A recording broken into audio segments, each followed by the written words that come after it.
Hello दोस्तों, मेरे YouTube channel में आप सभी का स्वागत है। मैं एक नकटा गीत गाने जा रही हूँ। वीडियो पसंद आए तो लाइक, सब्सक्राइब और कमेंट करना। खड़े रहो दिल के यार, घड़ी लवा घरे धैले आई। खड़े रहो दिल के यार, घड़ी लवा घरे धैले आई।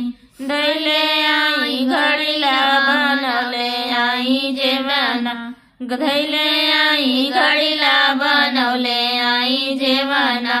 कैले आई सरहो सिंगार, घड़ीलवा घरे धैले आई। कैले आई सरहो सिंगार, घड़ीलवा घरे धैले आई। खड़े रहो दिल के यार, घड़ीलवा घरे धैले आई। धैले आई घड़ीला भरौले आई गेरुआ, धैले आई घड़ीला भरौले आई गेरुआ। कैले आई सोरहो सिंगार, घड़ीलवा घरे धैले आई।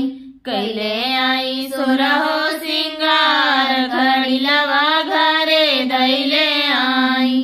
खड़े रहो दिल के यार, घड़ीलवा घरे धैले आई। खड़े रहो दिल के यार, घड़ीलवा घरे धैले आई। धैले आई घड़ीला जोड़ौले आई बीरवा, धैले आई घड़ीला जोड़ौले आई बीरवा। कैले आई सरहो सिंगार, घड़ीलवा घरे धैले आई। कैले आई सोरहो सिंगार, घड़ीलवा घरे धैले आई। खड़े रहो दिल के यार, घड़ीलवा घरे धैले आई। खड़े रहो दिल के यार, घड़ीलवा घरे धैले आई।